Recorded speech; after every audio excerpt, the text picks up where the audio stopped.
Hey everyone, and welcome back. Today we're doing a deep dive on something that affects millions of us in South Africa. Sassa grants, and more specifically, how to check your balance. It's one of those things that can be a little bit confusing, right? There are all these different options out there. It's true, and sometimes you just want a straight answer. Like, tell me the easiest way to check my Sassa balance. Exactly. So we're going to try to cut through the noise and give you a clear roadmap of all the different ways you can check your Sassa grant balance. It's all about finding the method that works best for you, right? Whether you're tech savvy or prefer something more traditional, there's an option out there for everyone. That's right. And the good news is that many of these options are actually really easy to use. Okay, so let's jump right in. Let's start with the most basic, no-frills method, USSD codes. Yeah, USSD is kind of like the OG of mobile communication in South Africa. It works on any phone, you don't need data, and it's super reliable. It's like the old faithful of Sassa balance checks. Exactly. So the main USSD code for Sassa is 120321000. Okay, got it. *120*321#. What do we do next? Just punch that into your phone like you're making a call, and it'll prompt you for your 13-digit Sassa ID number. Ah, the Sassa ID, the long one that's on your grant application letter. That's the one.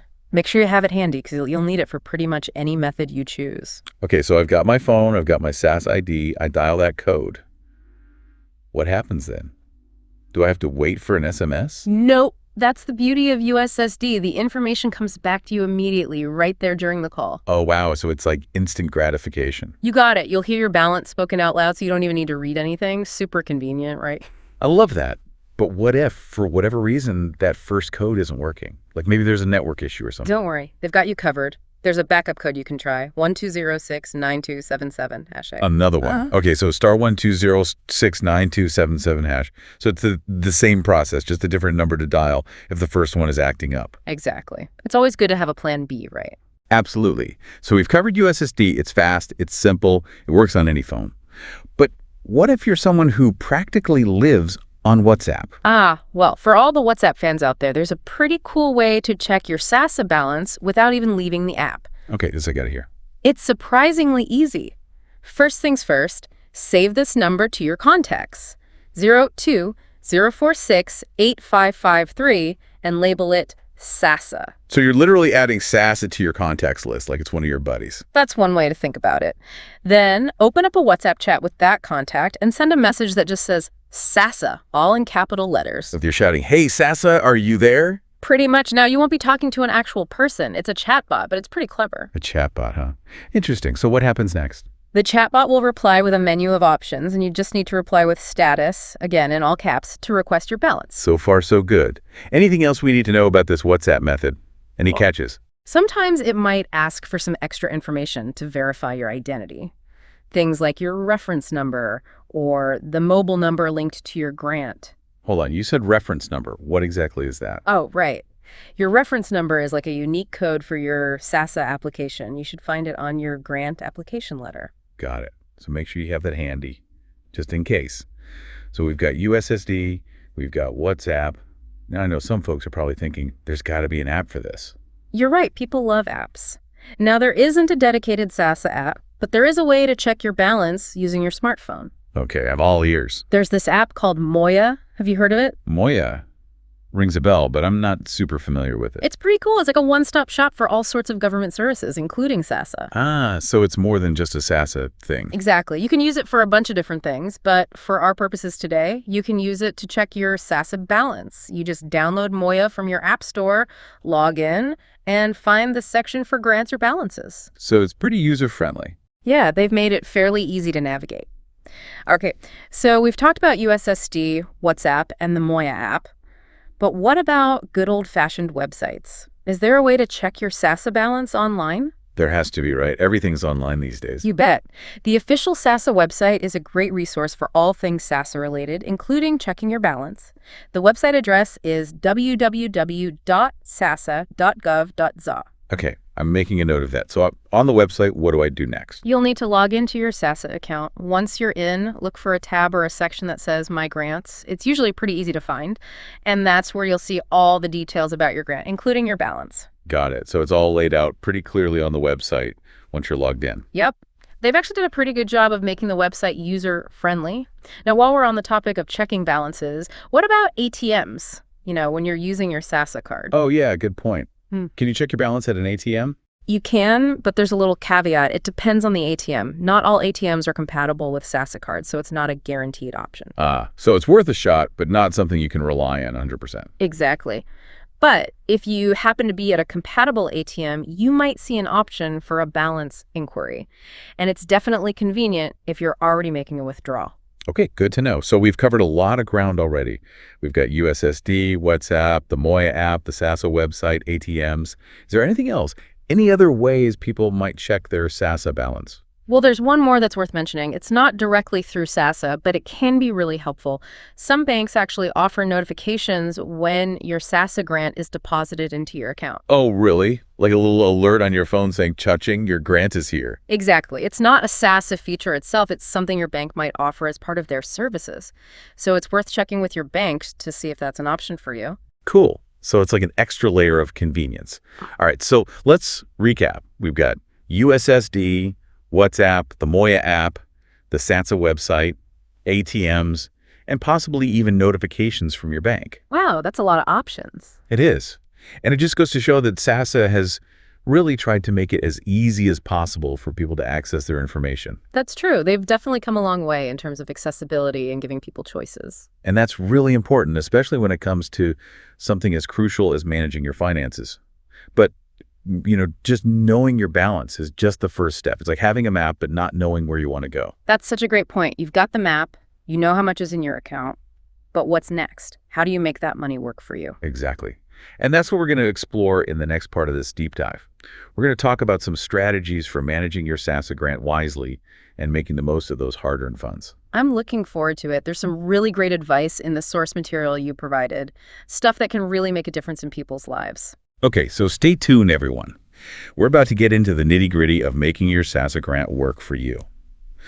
All right, so we've got all these great ways to check our Sassa balance, but what about actually managing that money? How do we make it stretch, make it last, make it work for us? Well, that's the million-rand question, isn't it? And luckily, the source material we have actually has some pretty clever tips on how to make the most of your Sassa grant. Okay, I'm all ears.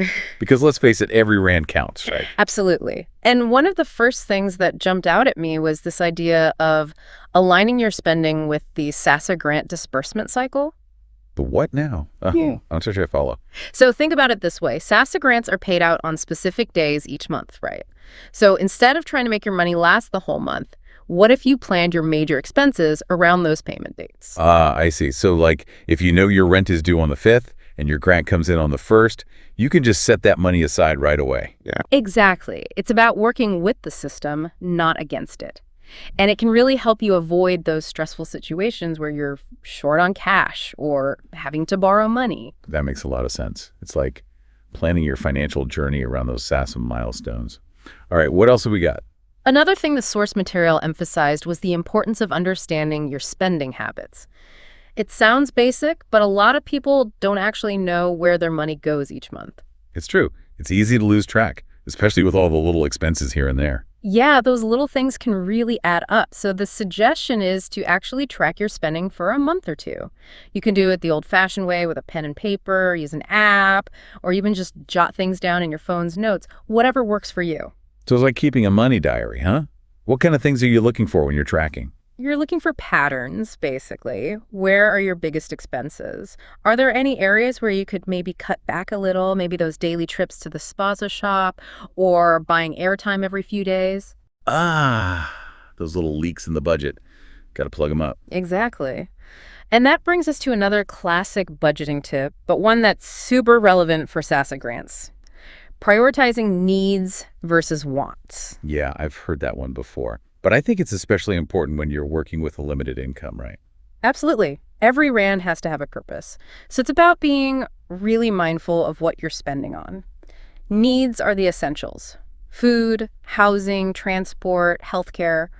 Wants are those things that are nice to have but not essential, like new clothes, entertainment, that extra bag of chips. Okay, but sometimes it's hard to tell the difference, right? Like, what if you need new shoes because your old ones are falling apart, but you also really want that new pair of sneakers you saw? That's where it gets tricky. And that's where you have to think about value. Which one will actually benefit you more in the long run? Will the new sneakers really improve your life more than having a sturdy, reliable pair of shoes that you can wear every day? So it's about thinking beyond the immediate, I want this now, and thinking about the bigger picture. Exactly. And sometimes that means making tough choices. If you can't afford everything, you might have to put off some wants to make sure your needs are covered. Yeah, I get that. But it can be hard, especially if you're already used to having to go without things. It's like, I deserve this, but also got to be responsible. It's a balancing act for sure. But the good news is the source material also talks about ways to make your Sassa grant stretch further. It's not just about cutting back on everything. Okay, that sounds more like it. How do we do that? Make a rand magically turn into two? Not quite magic, but almost. One thing that came up was exploring community resources. Things like community gardens where you can grow your own veggies, clothing swaps where you can get gently used clothes, or even skill-sharing workshops where you can learn a new skill that might help you earn extra income. Those are great ideas. Sometimes we forget about all those amazing resources that are right there in our communities. It's true. And using those resources can really free up some of your Sassa money so you can put it towards other things like saving. Saving on a Sassa grant. I know some people might be thinking that's impossible. It might seem that way, but even small amounts can make a big difference. It's all about building that habit. Okay, so why is saving so important when you're on a Sassa grant? Think about it this way. What happens if your phone breaks or you have a sudden medical expense? Having a little bit of money tucked away can be a lifesaver in those situations. It's like that saying, save for a rainy day, right? Even a small umbrella can make a difference when the storm hits. Exactly.